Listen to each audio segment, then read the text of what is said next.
Yes, I know there's no video. Don't complain. So, before I went to Gen Con, I postulated on all the different questions I tend to get here on our Shinggai's Ruminations. I tend to get asked, when are you going to review Witcher, which has been done now? When are you going to review Dark Souls? Sigh. When are you going to review Metal Gear Solid? But there's one question I've been asked pretty frequently, and that is, when are you going to grow your hair back? Now, there's actually a personal reason for that, as I've mentioned in my streams, but of course not everyone has heard that. But, in the grand tradition of Archie Gaia caving in to the demands of his viewers, I've decided to go ahead and grow my hair out just for you guys. So, without further ado, here you go, guys, just for you. So, before I actually begin, I want to talk about the concept of Gen Con itself a little bit, because I know I got several questions from several people basically asking, what kind of convention is it? I mean, it's a gaming convention, but the term gaming is incredibly vague, especially at this day and age. So rather than just, leave it at it's a gaming convention, I wanted to actually discuss what that means and why. Now, Gen Con is generally what you're going to refer to as a tabletop gaming convention. Now, the problem is even something like tabletop is actually a very generic term when it comes down to it. So let's cover in brief all the different categories that are there. Now within tabletop. So we've got role-playing. This is D&D, GURPS, Friday Night Firefight, Pathfinder, Cyberpunk 2020, any of those kind of role-playing, dice-based character sheet type of games, right? Then you've got LARPing. Now, for those of you who don't know, LARPing stands for live action role play. Now, LARPing gets some bad rep because of a few bad eggs, basically, but LARPing is actually a lot of fun. I've done it myself more than once in the past. My sister and I were actually going to participate in the LARPing here if we weren't already so busy. But one of the reasons LARPing is so much fun is if you have another group of people who are also into it, who are just enjoying themselves and having fun with it, it tends to create a good atmosphere. LARPing, for those of you who are not fully familiar with it, even if the title did not give it away, is basically the idea of running around, and actually having like foam swords and little foam darts and whatnot to represent spells and whatnot. So you have to actually cast your items and do that kind of a thing in order to actually accomplish combat. And a lot of it tends to be very role-playing based. It's one of the reasons Vampire the Masquerade is primarily all about the politics and manipulations thereof, because that's the primary feature of the LARPing there. Then we've got video games, which are actually a part of tabletop gaming, believe it or not. Probably the smallest part by far. Most of the times the stuff you're going to find that is video gaming with regards to Gen Con and stuff is like, for example, the big old Battletech machines they have, that kind of a thing.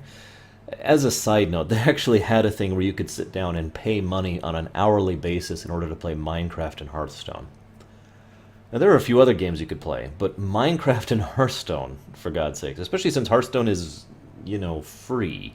Now, I understand them charging for you to join the tournaments. That's not what I mean. I mean just sitting down and playing the games as an hourly play thing on one of their PCs they have set up there. I don't know about you, but when I went to Gen Con, the last thing on my mind was sitting down and playing a game I have at home. Maybe that's just me. Oh my goodness, got so many knots in this hair. I'm not used to having long hair, guys. What can I say? Let me just get both of my bangs going here. There we go. Ah, yes. I now truly look fabulous. Actually, I kind of like this.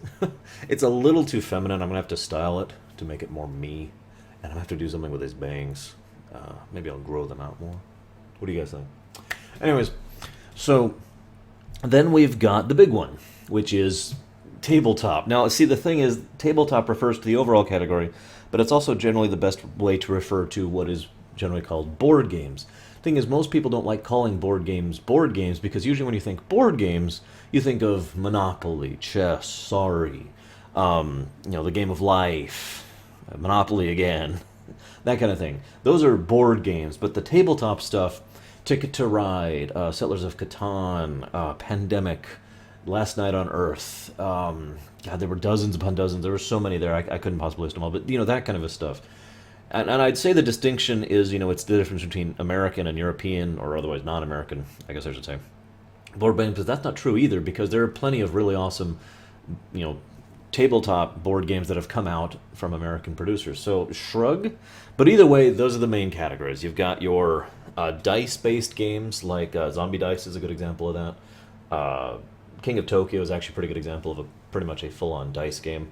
Then you've got the European-style game, Settler of Catan and Ticket to Ride are both excellent examples of that. Then you've got your Asian-style board games. Those tend to be, well, I know Carcassonne isn't actually Asian-style, but it does tend to feel like one, at least to me. And lately there's been this huge push towards this minimalist movement with extremely simple rules and extremely simple gameplay that tends to define that, and so forth and so on. So that's what Gen Con actually is, for those of you who are wondering. And yes, I still have my comb in my hand. I should probably stop fiddling with that.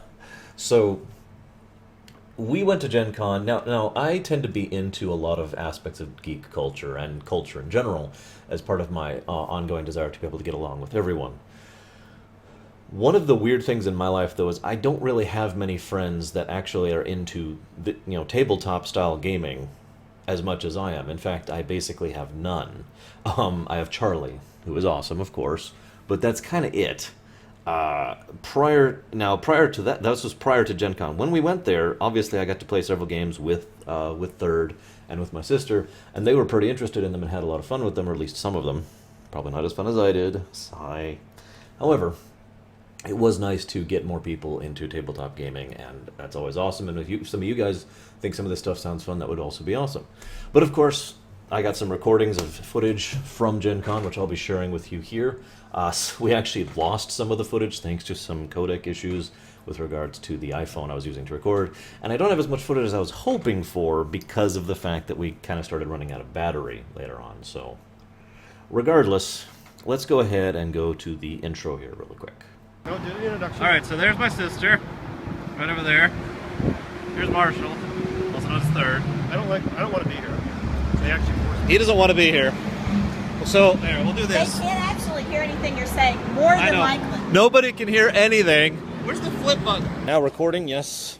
Yes, okay, we're recording. Hi. Hi. There's Third. There's my sister again, there's me. Alright, so here we are. Gen Con. Naturally, the very first thing we're doing at the greatest gaming convention ever is we're going to the exhibit hall to buy stuff. Because Yes. that... Buy stuff, buy stuff. Where is she? Buy stuff, buy stuff. Very first thing you want to do at an exhibit hall. Yes. Buy everything. We Lots need to of buy... money. Need That's no right, money. we need to buy everything. Unfortunately, we do not have the foam swords. Now, I have been informed, thanks to my prestigious sister, that they were not actually going to be giving us foam swords. We were just going to be fighting with foam swords, but it still sucks that we didn't get it, so there's that. Either way, we will give you updates as we go. Okay, not the best intro I've ever done. We actually did a second take on the intro, but like I said, we kind of lost the footage, so in place of an intro, I'd just like to give you an idea of what it's like to be at Gen Con. Get the shuttle lines there. Can't hear anything, but that's not the point. Trust me, you can't hear anything. Nice big old line over there. Tons of awesomeness there. This is where you buy your dice.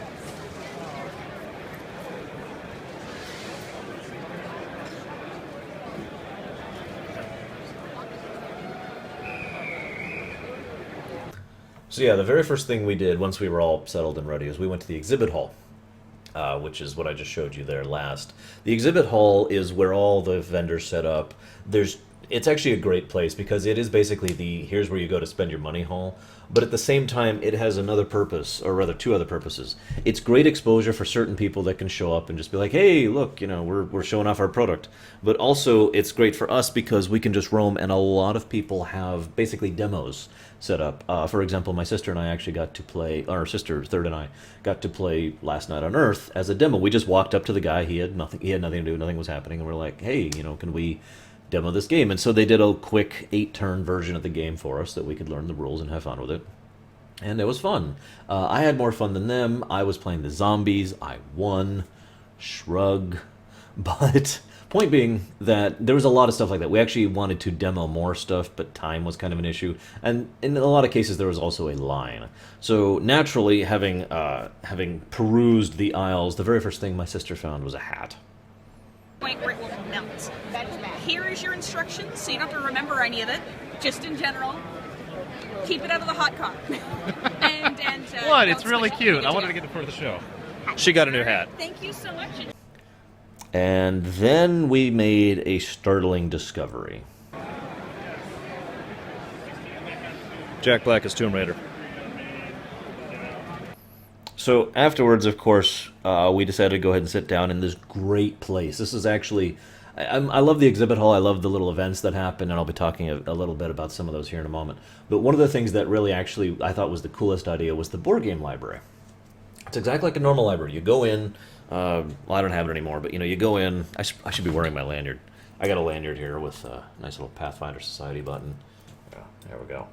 And of course, I got this at the D&D launch event, which we'll be talking about in a minute. Anyways, you go in, you go with your badge, and they temporarily have your badge, just like they would some libraries I've been to, and then you get to rent out a board game and go play it, and then you can return it and so forth. And it was like $2 or $4, depending on the time of day, in order to be there, which was nothing. And so we ended up spending, percentage-wise, most of our time in the board game library, just playing random board games. I'll talk about that more later. But one of the ones I did manage to record was a game that you may or may not have heard of, called Munchkin. So we're doing some Munchkin fun now. She's getting really good at it very quickly. Yeah, or if they have a low-level monster, you can swap with a high level. And kill them. So give me that for the break. It's a lot of fun. And then naturally we decided to go and get some pretzels. Now, some of you may or may not be aware, we actually took the little one, Mini Zan, up there with us. And she actually took to the crowds a lot better than I thought she would. We were genuinely concerned she wouldn't like, the noise and the people. And we were waiting in line for something. I actually don't even remember what at this point. That's right, there was this whole cosplay thing going on. And we were standing nearby one of the I keep wanting to say merchants, the bands who were playing their music in order to hawk their ware and get people to try and buy their CDs. And Mini Zan apparently really liked that music, and so we got a little bit of footage, which I thought I'd share for cute factor, of her dancing along to the music. Move.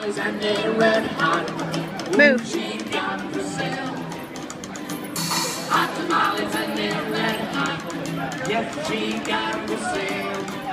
Got to send him over hot tamales and they're red hot. And then I saw something, this on day 2, I wasn't even aware of this on day 1, otherwise I would have totally participated, which really makes me sad that I missed out on it. But on day 2, we saw this thing, well, I'll just let past me explain it properly. So, I wanted to show this off really quick for the show here. This is an awesome thing called Card Hollow. This is not exactly the first time they've done this. In fact, it's the 16th time they've done this. But I'm just going to go ahead and show you. The rest should be obvious. Trying really hard not to drop the phone. We're up here on the second floor, floor, whatever they're called. Like the octopus there, by the way. That is awesome. So in case you can't tell, those are all made of cards. As you can see here. Trying really hard to grip the phone. So all of that is cards. And every single one of them has been put up by people. There's people out there working out right now. I didn't trust myself to do any. But we're going to go ahead at 10 p.m. tomorrow evening. We're going to go toss change at it for charity and try to break it down. So that sounds pretty cool. But then after all that, it was time for the big D&D 5th edition, D&D Next launch event, which is where I got this lovely little pin, which I have now lost. Ah! There it is. Got it. So for those of you who are not aware, 5th edition, I want to actually talk about this a little bit. 5th edition is something that they've been working on a little over a year now that I'm aware of. Obviously, they've been working on it longer than that. But there's been playtesting. I've actually playtested it myself. I've run groups. I've run in one group that was running 5th edition. I'm going to call it 5th edition even though it's D&D Next because scrum. And as we were, one of the things I've always loved about the Forgotten Realms setting is they usually have some kind of in-lore event that kind of changes the status quo in a significant way, so that in order to explain and help transition the change of editions. They did this with 2nd edition, they did this with 3rd edition, they did this with 4th edition. Insert joke about the fact that the 4th edition was the Spell Plague. And then, of course, 5th edition is starting with the whole Tyranny of Dragons, Tiamat Rising, etc., thing, which is one of the reasons this was this big deal. Now, one thing I do have to admit, I and several other people were kind of disappointed about. Only the Player's Handbook and the module, Tyranny of Dragons, were coming out on that day, on that Thursday or Friday, I can't remember. But and Dungeons Manual and Monster Manual and all the other supplementals will be coming out later. But it was still pretty cool. We got to go, and I got a couple things. Well, let's go ahead and talk about some of the stuff that happened there first. We'll let Past Me explain. Okay. So, Froth of Con, right? That's what this is. It is coffee-flavored beer. What was your reaction to it?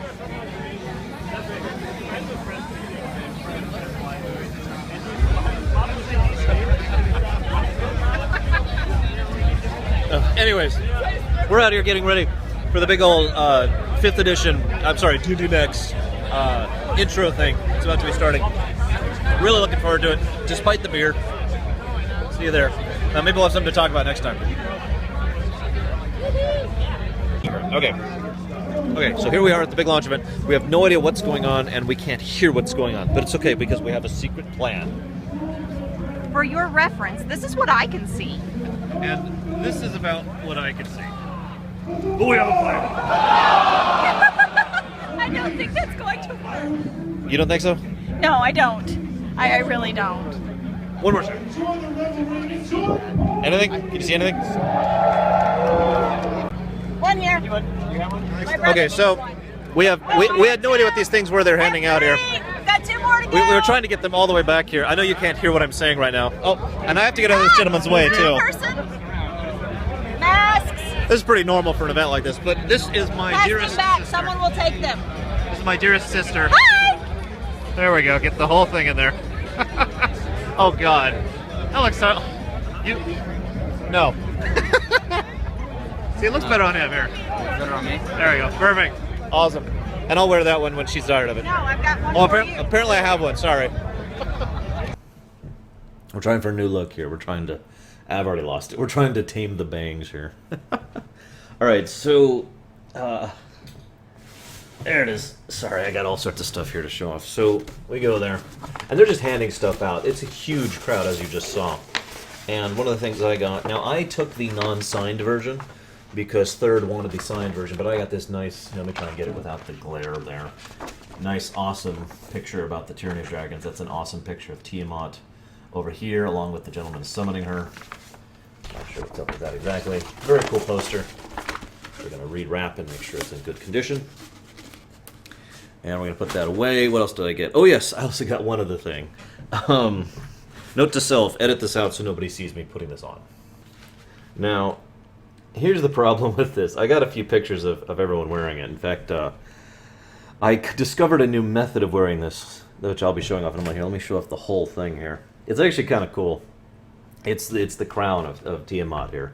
And it's the one the gentleman actually wears who was summoning her. I'm not even sure if this is fully straight. I'm not sure if it is. There we go. It's kind of more straight. There we go. I'm literally just holding this because I have an unusual problem. My head is fat. It's not literally fat. I mean, that's bone right there. But the point is, my skull is very large, and this has been a problem my whole life. My hats usually don't fit. So I kind of got this thing working, but it would fall off very easily, and with very little provocation. Is this thing? I really can't tell. But anyways, this is the cool hat I got. I just wanted to show it off a bit. Behold the power of dragons! And yeah, I have my glasses off, in case you're wondering, because I kind of had to. So that was pretty cool. I got a few other things to show off about the launch event, so we'll go ahead and cut to those real quick. So I finally figured out a way to actually wear the thing, and I know you still can't hear me. That's okay. You're not talking loud enough to be heard. See, you can't hear her either. But anyway, here's my new helmet.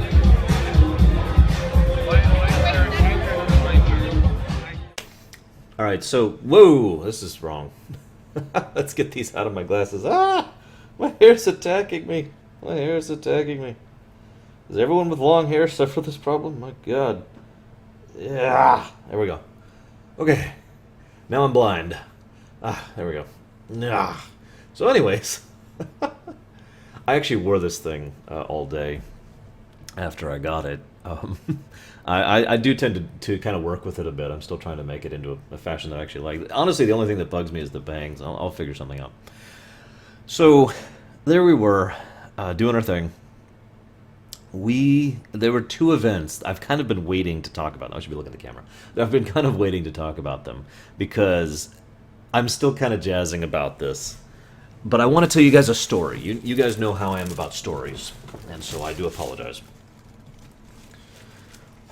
Way back, I don't remember the year, don't ask me, webcomics first started to become a thing. And if people were to ask you, which were the first webcomics, or people would ask me, I should say, the four that come to mind immediately are Bob and George, 8-Bit Theater, PvP Online, and Penny Arcade. Those were not literally the first, but in many ways I feel like those were the ones that really started the webcomic era.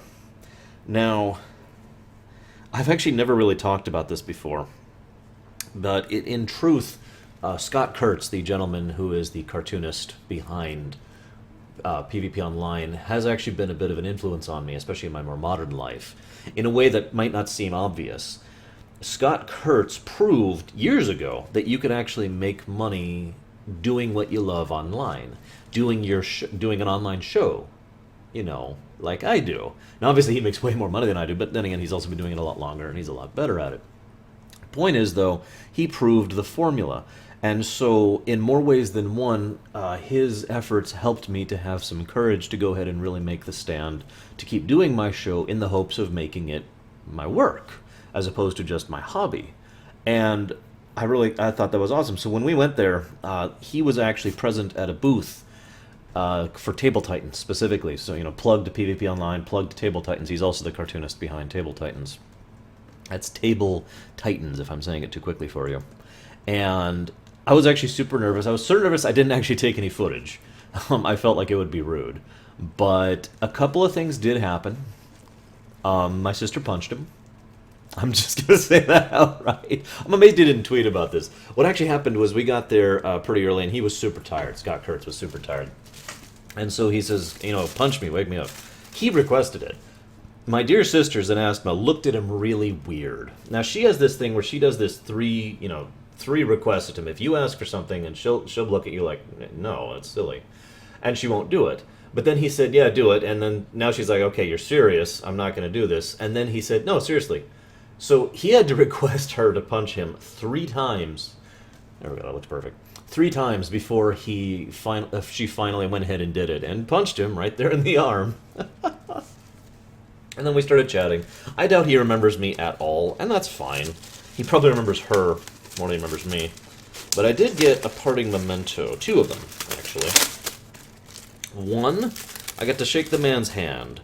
And I know that sounds old-fashioned and cliche, but I've always felt like such simple honorifics are something that are awesome, and something that I'd rather enjoy in life.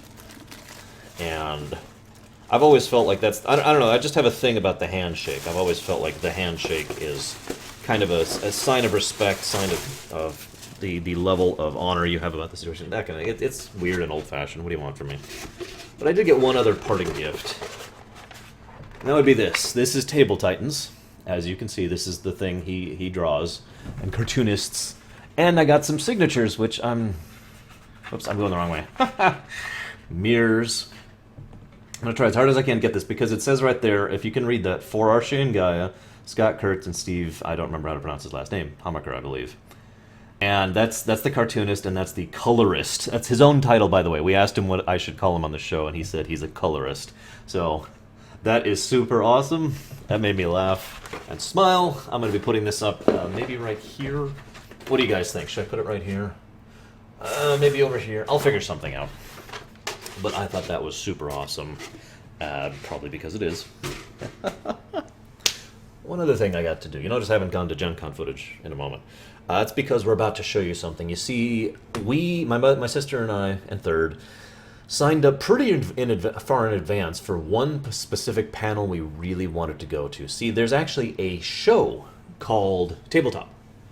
Now, this show is run by Geek and Sundry, and it is hosted by Will Wheaton, who anybody who knows about geek culture probably at least has heard about Will Wheaton. And if you've heard about tabletop gaming in general, as I defined earlier, you've definitely heard about Will Wheaton because he's a huge tabletop gaming advocate.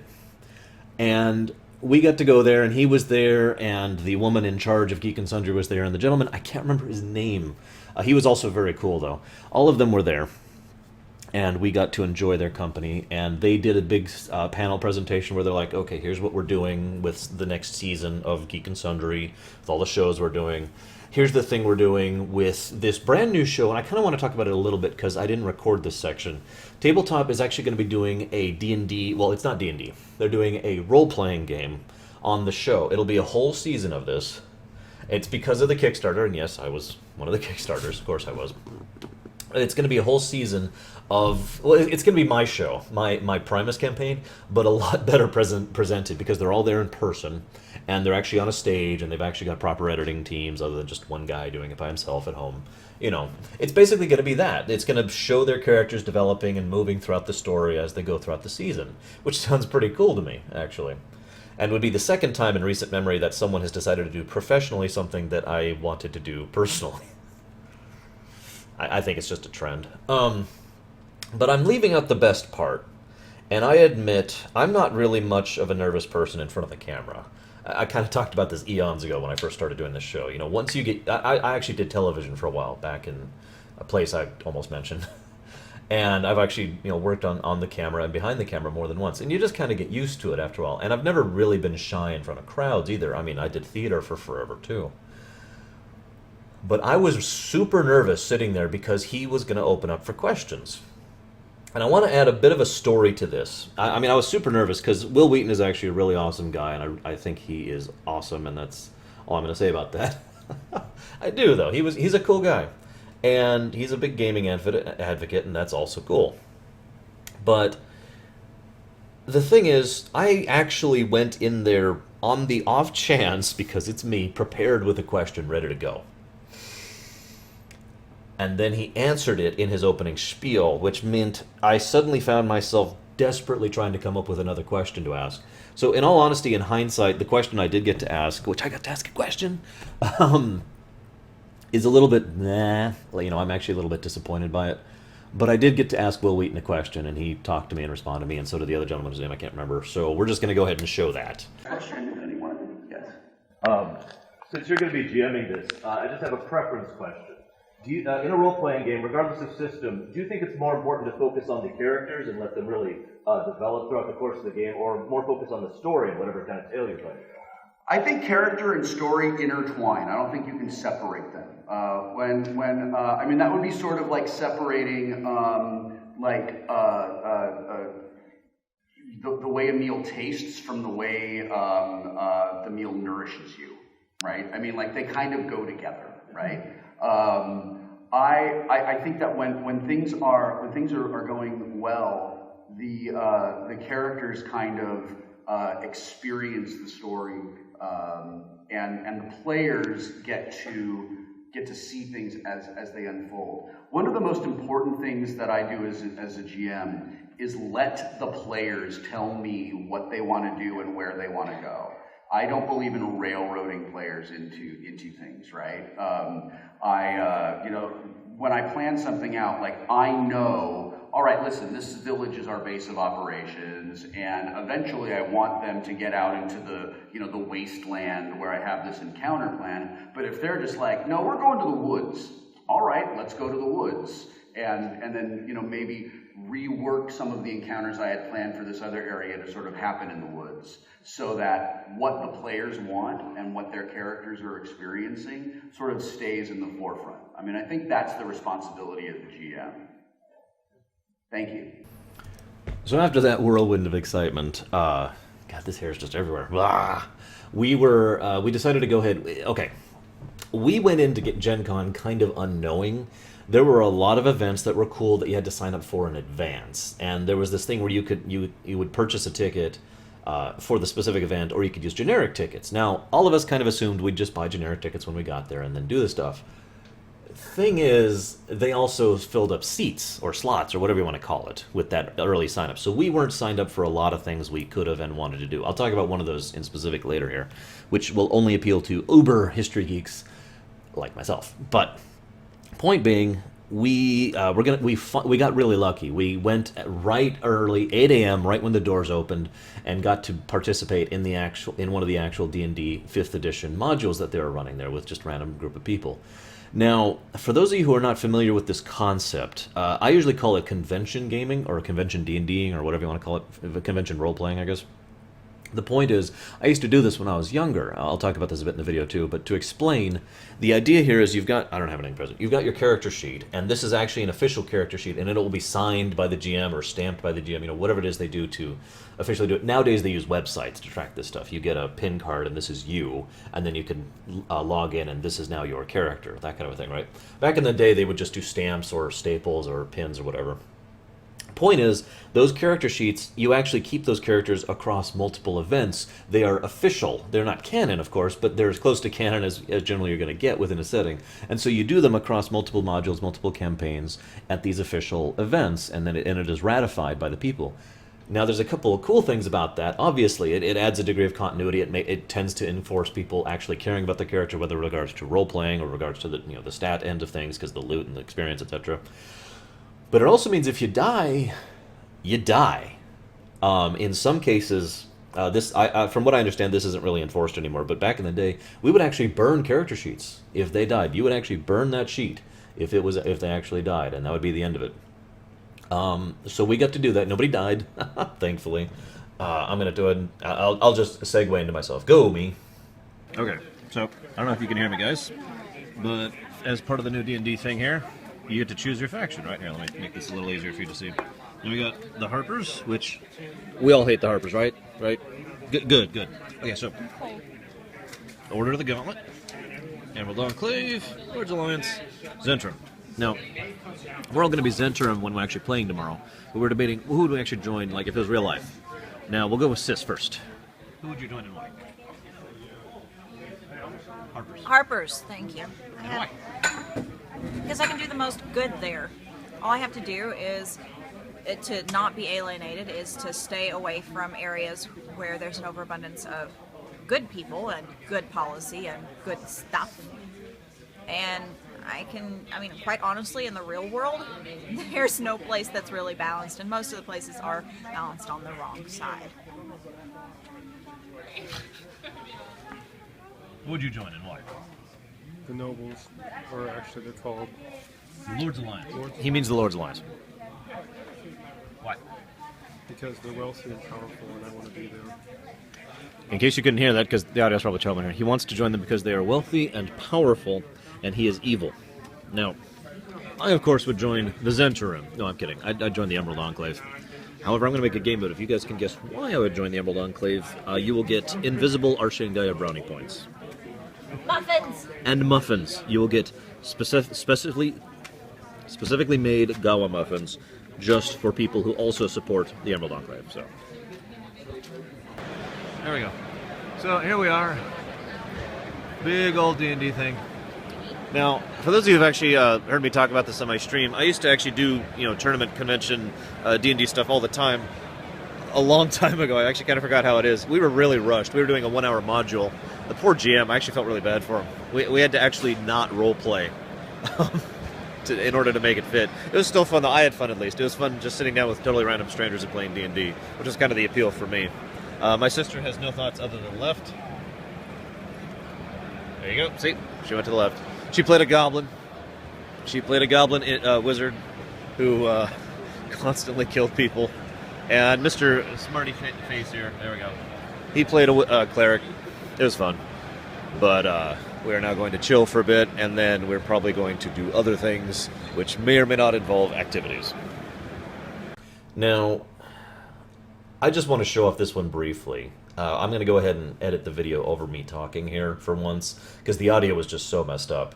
But this is actually what you're looking at here. Let me actually sync it a little bit. Okay.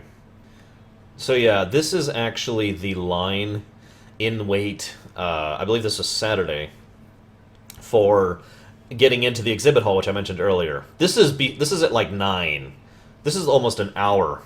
Yeah, what I just said. This is almost an hour before they actually opened the door, and there was already a line like that. We were reasonably far ahead.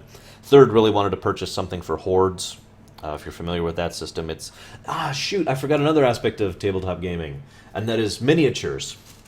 Warhammer 40k, Hordes, War Machine, BattleTech, that's all... There's tons of others, but that's also another... So it's another aspect of tabletop gaming, my goodness.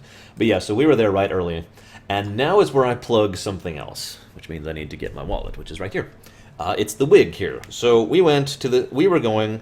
I was actually actively looking for a wig place as we were going through there, and I didn't actually find one, which made me very sad. And then we did find one, which made me very happy. It kind of went like that. Like, literally, either we totally missed it, which is, well, honestly kind of unlikely. Here we go. Or they didn't set up the first day we went, because he actually only went to the exhibit hall 3 times. And the second time we just were stopping by to say hi to Kurtz, because he asked us to. Scott Hurd. But... these are the people who... I'll go ahead and show you a video of it in a moment. These are the people who produced this wig, which I'm wearing right now. The 5 Wits is what they're called. They are available at the5wits.net. I talked to the gentleman here. He's cool with me plugging them. They had a lot of pretty high-quality wigs. They were very nice and very helpful. They had a fairly large selection, including... Well, there's no way to segue into this, so I'm just going to show it to you. You'll know when these are on. Okay, yeah, that's... Oh, wow. It's like 3 pounds of hair. There we go. Holy moly. Alright.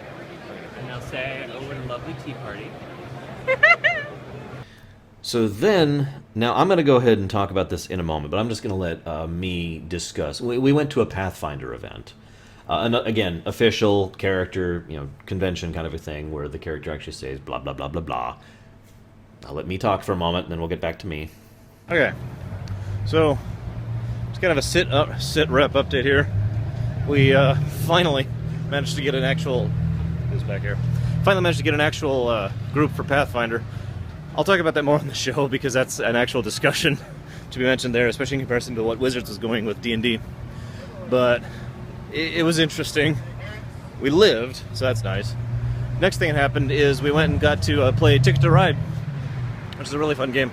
We, well, so far we've played Settlers of Catan, Star Trek Edition, Ticket to Ride. There's my sister riding on someone. She hired him. I don't know who that is. Ticket to Ride and Munchkin. And so, what's funny is all 3 of us have won one of these games. I won Munchkin. I won Ticket to Ride. Sis won Ticket to Ride. Marshall, third won Catan. So now we're taking a bit of a food break, but we got to talk to the manager lady and had some awesome tickets for the entire duration of the day to the board games. So we have total access to the board games basically forever, which is awesome. Now we're across the street, so I'm going to stop talking to a camera. Hopefully I won't die. If I do die, well, that would suck. So as I mentioned, I have a little bit of something to explain about that. You see, the way Wizards of the Coast handled their pugging, which is pickup group, for those of you not familiar with it, is they had 2 lines. They had a line for people who had signed up for the event in advance and therefore were guaranteed a seat. And then they had a line for people who were basically hopefuls. We were hopeful that someone would not come or make a seat. And that actually happened pretty frequently. And in many cases, sometimes only 1 or 2 people would go in because the table was it was all groups of 6. But sometimes the table would be missing 2 or 3 or 1, and so a few extras would get in. That system was simple, easy, very clear, very easy to understand, and I felt worked very well. Oh, one other thing. This is actually kind of important. Once all the actual assigned to people were filled, and once they had done the cutoff line, the people in charge, the people keeping track of how many people were at what table, would then go and assign you, okay, there's 3 of you, you go to this table, there's 2 of you, you go to this table, etc., right? I felt that worked really well. Pathfinder didn't do that. Pathfinder did the standing in Ironforge and yelling LF2M for, this module PST. I kid you not, I actually had my character sheet, and on the back of it we had written LFG, or LFM, looking for more, and the module we were going. And I just sat there holding it like this. There was a huge crowd of people. Everyone just had to figure it out for themselves. Pathfinder was very rigid in who they would allow to group together, and they were very restrictive on how many people could go to a certain thing. And it was all just a mess. I'm just going to be blunt. It was a mess, and I felt it was very poorly managed. It was literally just shoving it off to the players and saying, figure it out. Here's our rules, figure it out. And I don't think, I didn't care for that. I'm not going to say that's against Pathfinder the system, but Pathfinder the people, Paizo, is that the name of the people who do Pathfinder? I can't think of it. But anyways, screw them. That irritated the crap out of me. We almost didn't get to do a Pathfinder game because of that. Because we got a group, and then it turns out that we didn't adhere to the rules, which we weren't aware of course, because nobody talked about this anywhere. But the lawyer, the guy actually sorting them out said, no, you can't actually group with them. And the reason why is because they were people who had signed up for the event and we were not. And of course, we cannot possibly have that mixing of people. That's invalid. Yes, I know there is a reason to do that. I still disagree. So then we went back to the line, and then we were looking, and it got to the point where we were just LFM, anything. We just want to play a game. Anyone, any game, please. So it got to the point where it was so stupid, and we're already at the point where everything is falling apart. Now, fortunately, as I've said before, I'm kind of a, let's be honest, I'm kind of an extrovert. And so I'm actively doing the thing, making sure it's very clear what we're after. People come by and I'm like, hey, what module you want to do? What levels are your characters? Oh, that was another thing. They had a level range for characters, so some people would have characters that couldn't group with other characters because that would be unbalanced, blah, blah, blah. And again, I get it, but it was so restrictive and so irritating. And again, all of it was pushed off onto the players, which it was just a giant mess. Now, we did get lucky. We did go ahead and get a group. I was actually wearing this while we were playing. And I want to talk about this module really quick. It was a 4-hour module. I don't remember the name of it, don't ask. And we were part of the Pathfinder Society investigating. Basically, we wanted to get some information from a local mob boss in some sandy area. I can't think of the names, I'm sorry. And we wanted to get this map and some other information with regards to going out and finding one of the sages, the Sage of Diamond. I remember that specifically. So we had to go in there, and we bungled it so badly, it was funny. We couldn't find him at first, so the GM had to give us a literal hook in the form of a note in our pocket saying, hey, I'm here, come get me. And then we messed up pretty much at every other step of the way. Now, I would take my share of the blame for this, but believe it or not, I actually can't. But I do want to talk about two things in specific. 3 things, actually. Number one, I liked our GM. He was not the greatest GM ever. Well, okay, this is weird. He was a great GM for a casual game. Now, let me define casual in this use, because I hate the overusage of the word casual and hardcore in gaming. If you're playing a character and you're just sitting down to play some Pathfinder to have some fun, he was a great GM. Because we were just joking, having fun, funny stuff would happen, and we'd mess up, and he'd kind of try to smooth things over, and then we'd do something great and he'd try to screw us up. It was pretty typical, but it was fun, it was lighthearted, there was a good atmosphere, it was enjoyable. But I would never want to seriously roleplay under this gentleman. I would never want to take one of my characters that I've carefully crafted and care a great deal about, and this looks terrible, and do that under him, if that makes any kind of a sense at all. Different perspectives there. Second thing I want to talk about is I actually got to perceive something for the first and only time this entire convention. I'll talk about this more later. But one of the things I've always liked about conventions, especially one like GenCon, is everyone, I can walk up to someone, I'll just talk about it now. I can just walk up to someone and say, hey, nice outfit, or oh, here's where this is, or here, I can just chat with them, or talk to them, or compliment them, and they don't look at me weird. They don't even glance in my direction in an odd way, or give me that kind of leave me alone kind of a vibe, because we're all just hanging out. We're all just kind of being social together. That's kind of the point of a convention in general, and a convention about tabletop gaming in all its formats, especially because it is very social gaming. There's no single player at Gen Con. That's not how that works. This is so not working. Screw it. I ripped my hair off. It's also very hot underneath that thing. I felt that was awesome. I really did enjoy getting to have that experience and just really engage with people. And I had nothing but positive experiences. This is where I'm leading. I had nothing but positive experiences with random people in line or random people as we're waiting at the event. I mean, I met lots of people. There was one guy we actually ended up chatting with for most of the entire event. Okay, I'm going to pause for a second here. There we go. Sorry about the noise. But the reason I bring this up now is at the whole event, there was only one bad experience I had, just the one. And it was with a gentleman at our Pathfinder table who, to put it as simply as I can, was trying to roleplay seriously, and no one else was, including myself and including the GM. And he actually got upset at me, got angry at me. And so I, backed down and said, I'm sorry. And tried to tone it back a bit, because I was joking around a lot. The whole, like, for example, drinking 200 gold worth of beer, or... I'm never going to be able to let this down. I completely misspoke. We were in this dark alley, and I wanted to grab one of the transients here and ask them some questions. Interrogate them. Interrogate is the word I wanted to use.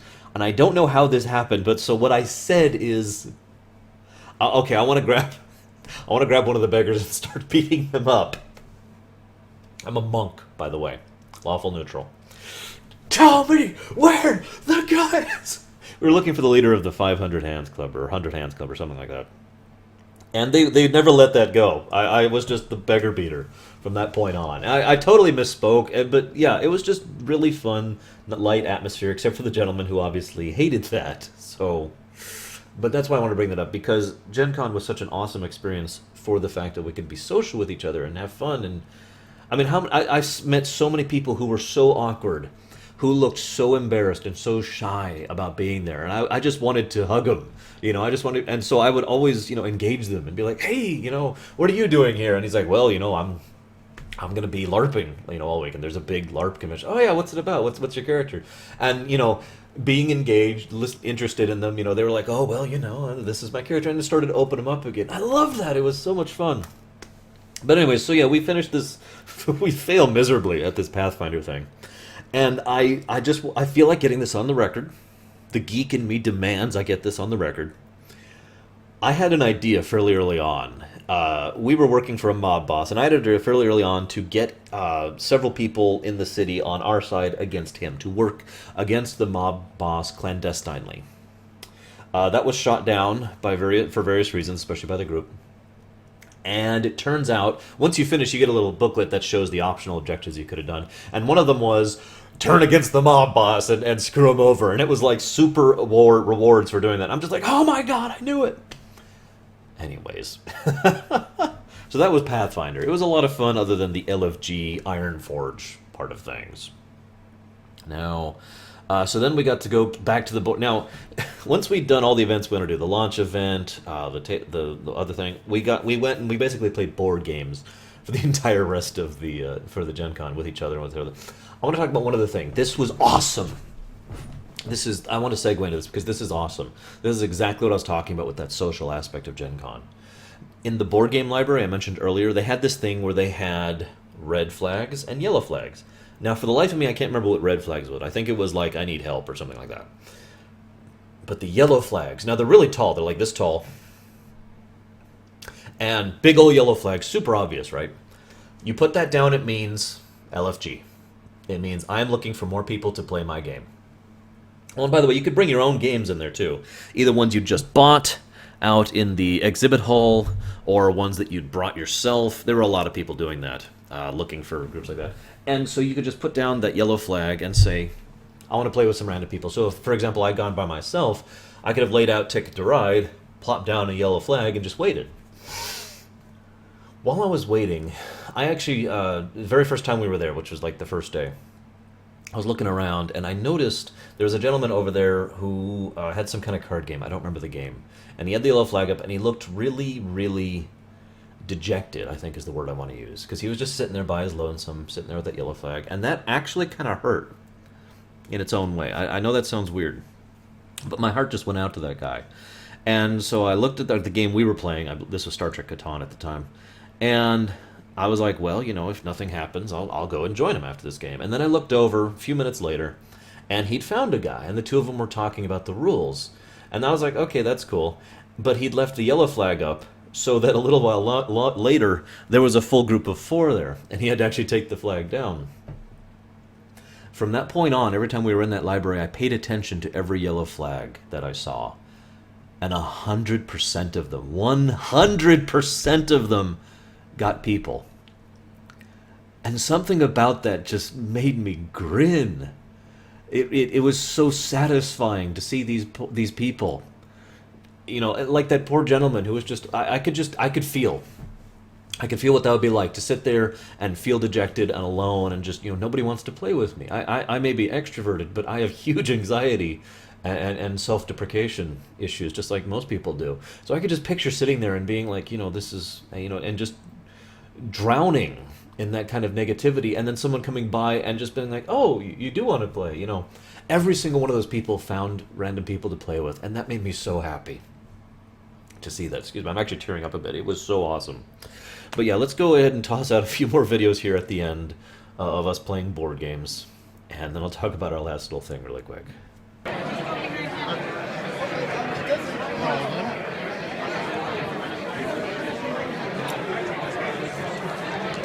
What are you doing? He's taking a shot of it.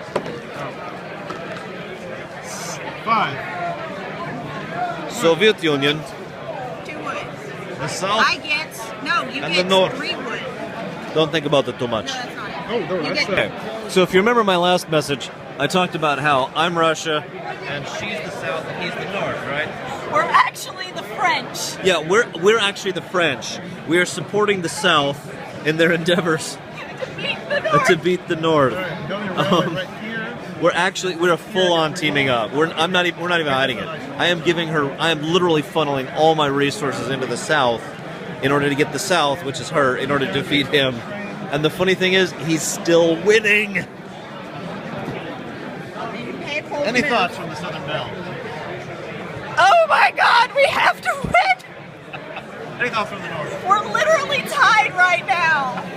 Very stoic reaction from the North. Literally tied. Sacre bleu. Look at this. Okay, the French and the South have prevailed thanks to a last-minute daring and completely illegal move, and getting this card right here. We did it, guys. Viva la France! Message from the South. Yes. Message from the conquering North that actually won. Oh my God. Okay. Okay. I'm out. Okay, so I know what you're wondering. Why was Russia white? Thanks to, as I mentioned, we were actually the French. But now, as you can see, we're actually going to be Russia. We're now against the French and the... Sis, what are you? What are you? Nation. Don't be the South. We got France and Russia. Orange flag. Mexico, Brazil, Tennessee. Germany? No, Germany doesn't have that. Tennessee. Germany has yellow. Tennessee is now a country. No, she's not. She's not Tennessee. I disallow this. No offense to my Tennessee viewers. Help me out here. What's an orange flag? I don't remember orange flags. I'm so tired. We'll just go with. No, Mexico doesn't. It's like red. You're right. Mexico doesn't and either. white Oh my something. God. I know there's a European nation that has a cool flag. Spain. Okay, fine. I'll be Spain. Okay. Spain. So we're the colonial powers except Russia. Spain, France. Be French. There we go. And Russia. I have a feeling that the French will win again. All right, so we're getting low on battery. Just going to do a couple more quickies. We decided to go in and play World of Warcraft, the board game, because we just were curious, wanted to try it out. This is us putting away World of Warcraft, the board game, after about 30 minutes and having... Of attempting to figure out the rules and having made it through the second round. Yeah, so that's my review of World of Warcraft, the board game. However, I do have something to add. If any of you guys out there are one of those people who's like, wow, it was so much better in vanilla, go ahead and play this board game. I'm sure you'll be very happy. So before we begin our final powwow, which I'll do last here, there's one event I just kind of wanted to talk about. I can't remember the name for the life of me. Forgive me. Oh my gosh, no, I wanted to talk about MTG first. So, okay. Oh my god, there was another aspect of tabletop gaming I forgot. So we've got board games, we've got tabletop games, we've got role-playing games, we've got LARPing, we've got video gaming, we've got dice games, we've got miniatures, and I feel like I'm still missing some, but then we also have card games. I haven't even opened this yet. I'm waiting for certain things. So there was a huge Magic the Gathering tournament there, and as a result, the Magic the Gathering Wizards of the Coast obviously had a huge chunk of Hall D, pretty much entirely to themselves, which was pretty cool. We were debating doing some stuff there. For those of you who don't know, I've been into Magic the Gathering since, well, okay, a while. Let's just do it that way. I pulled out of Magic the Gathering pretty much in 2004 because I was run over by a car and lost my job, so I couldn't afford it anymore. But I actually had a ton of cards and was really big into it. That was just after, that was the block after the Mirrodin block. I can never remember what it's called, but it was the Japanese Oriental block. I remember that.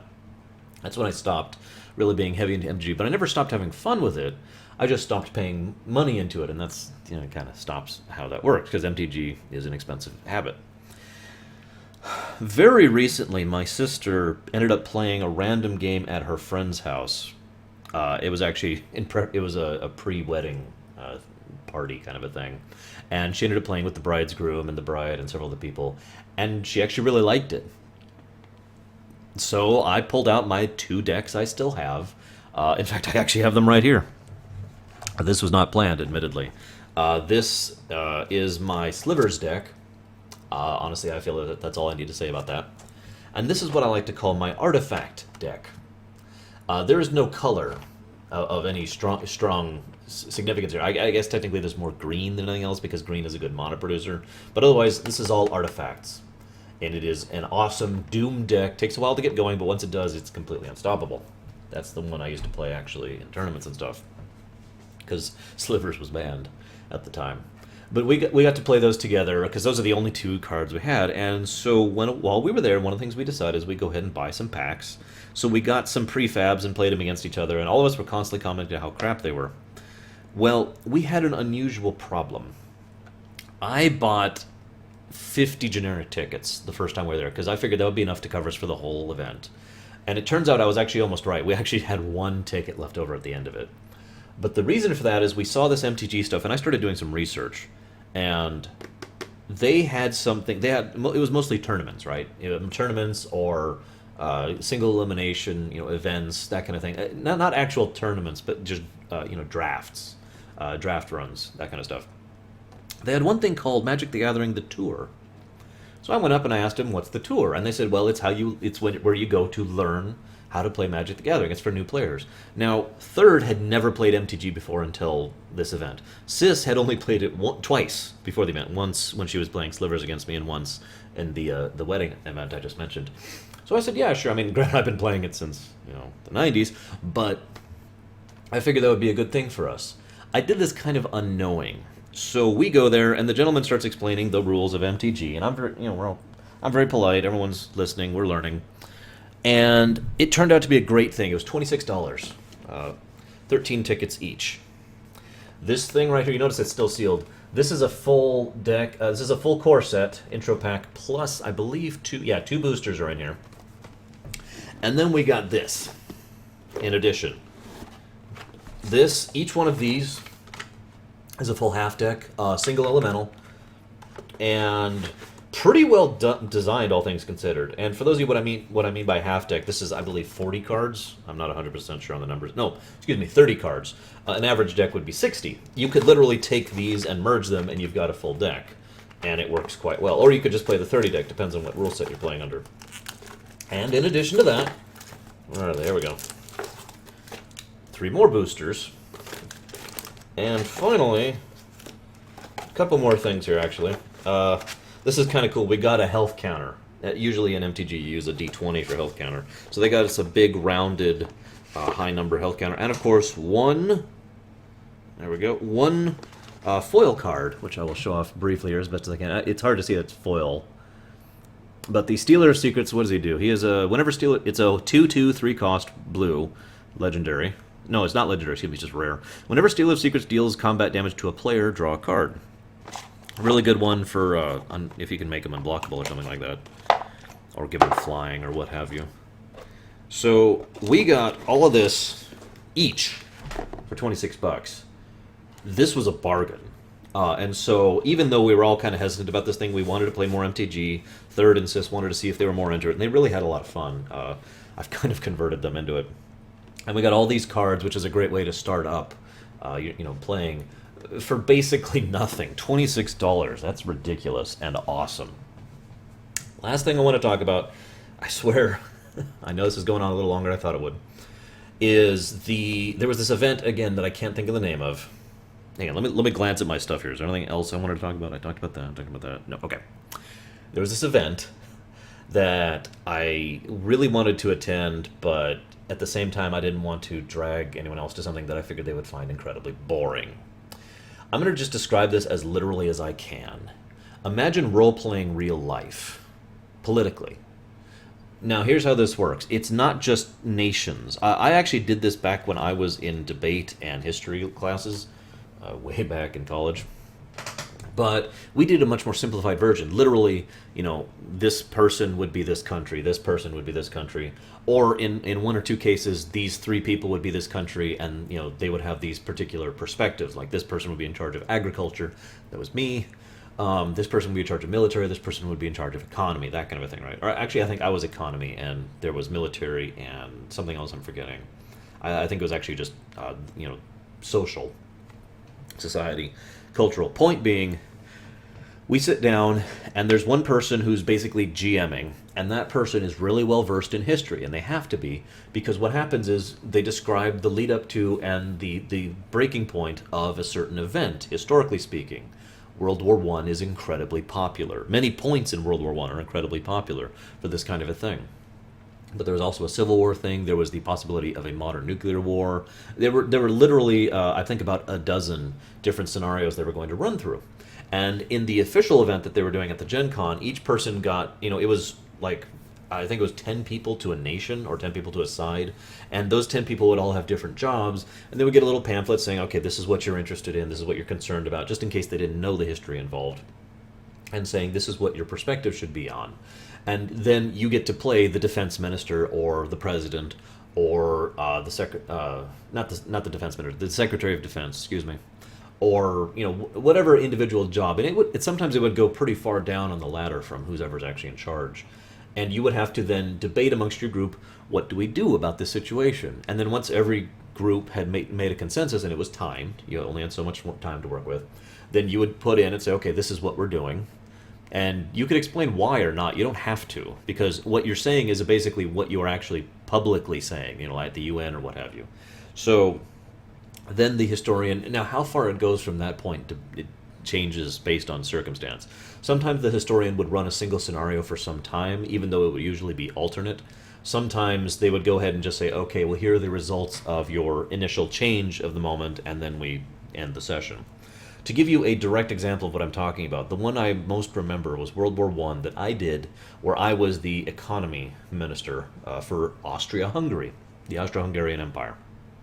And now, it was a little simplified from the official event, but basically Russia as a whole, the Russian minister I'm talking to you, Russia and England and France and Italy, I believe, all basically came to us and said, join us, turn against Germany, and, we will give you blah. Honestly, I don't remember what they were offering us. I think it was proper trade rights and something like that. And I was, as the economy minister, I was adamantly saying no, no, no, no. And I could not convince my fellow leaders of Austria-Hungary of this. And so we went ahead and turned against Germany. Germany got curb stomped because they lacked the resources that we were providing to supply them. And then they carved, the nations we just made an alliance with, carved us up like a piece of meat amongst themselves, because we had no military of anything worth noting to speak of in order to defend ourselves. And I knew that. See, we were the backing, and Germany was the firepower. That was the tie. And I wasn't just doing this to keep with history. We needed Germany. We needed Germany in order to defend us, because at the very least they are more likely to be honest with us and keep their deals with them, because they depend on us just as much as we depend on them. It was a fully symbiotic situation. These other countries were just like, yeah, we'll throw you these concessions if you make sure that Germany loses. And nobody listened to me, I swear. Anyways, it was a lot of fun, and I would have liked to attend. So I'm going to go ahead and sign off here, but first we're going to go ahead and go to our final powwow. with myself, my sister, and third, as we were at Carrabba's the final night after GenCon. So, kind of a final powwow here. We played 4 different versions of Settlers of Catan. We played totally plain regular, by the rules, because we house ruled pretty much all the other ones. American Catan, excuse me. No. Yeah. Yeah, American Catan. Traders of Merchant something something, European Catan, and Star Trek Catan.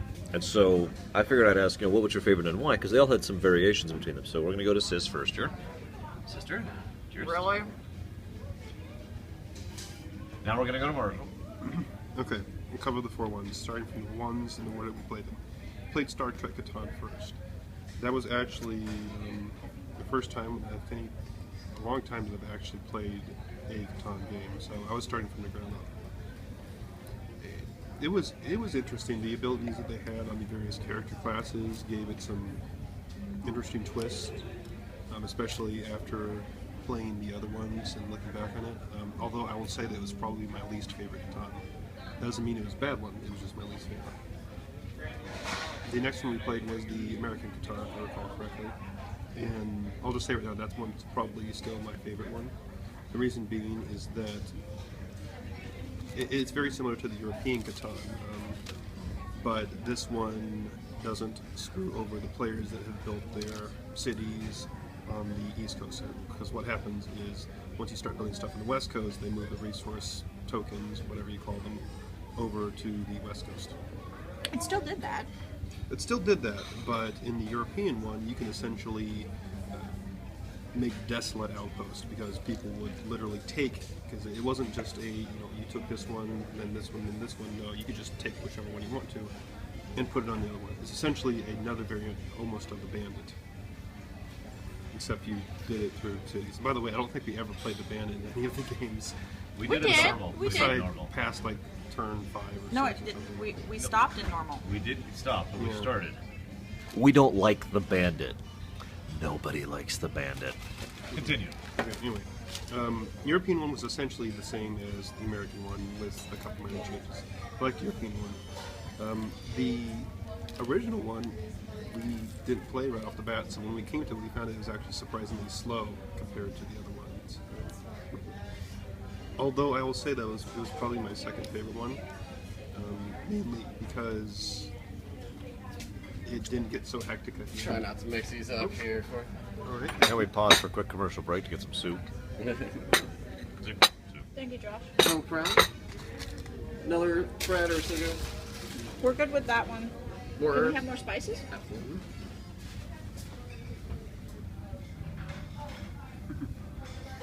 Are you done? Oh. I could go on, but that's essentially my summary. Okay. American Catan, regular Catan, and the others. Okay, so, dearest sister, Okay. So, I've never played Catan before. Ever. The closest I've come to playing it is watching it on tabletop. So, watching it on tabletop once, 6 months ago, didn't really help me at all. And then they threw Star Trek Catan at me. So, I didn't even get to start with the version of Catan that I'd seen. So, I was completely thrown for a loop. Star Trek Catan was really fun. It went really fast. Thank you. I got my butt handed to me without feeling upset about having my butt handed to me. So that's always a good thing. Thank you very much. Then, let's see what, we did American Catan next. So American Catan was next. That one was rather amusing because we did it really, really late at night. And we didn't actually read the rules before we started. Hi, I'm back. So now that we've been propositioned to go play Catan, we're actually going to cut things off here. I'm sorry. Bye, guys. No, I'm kidding. So American Catan was a lot of fun because we started it at midnight. And we didn't actually read the rules, which means brother started in California. You're not supposed to do that. The game changed a lot from game 1 to game 2. Yeah. So game 1 we finished, and I think I curb stomped us. But that one we didn't count because we didn't read the rules before we started. So game 2 was more and less fun. More fun because we were more tired. Less fun because it was rushed and I had my ass handed to me, and I felt very stupid for it. Wait, do the accent. I felt very stupid for it. Oh yeah, real quick. I don't know if we mentioned this. We were role playing as nations while we were doing this in the various Except for Catan me, I games. was the South. And so yeah. Well, yes. Point being, she was the South, he was the North, Confederacy, I was Russia. for some reason.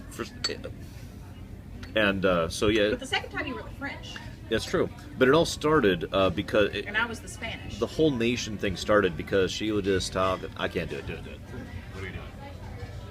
I said something. Oh, I said, oh, you suck. Yeah. And, And brother made me repeat it. that just kind of started that. And then we laughed. And then he killed me because as I'm getting into my southern drawl, which you guys notice I don't normally have, brother decided to make me try to speak Russian. I don't even remember what it was that he tried to get me to say. I was telling her she wanted to trade something, and I said we would definitely be trading with our southern partners as long as they see it properly. So she had to say, I want to trade a wood for your ore. And I remember the ore. Because I couldn't say or. Because she could not say ore. And so she's like, And I made it through like half of it, and then I died. Yeah, she died. I died so hard. Yes, I did, and you know it.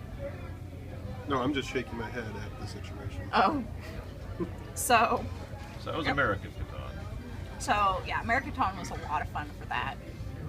Like I said, had my ass handed to me. Literally lost like 2 rounds in.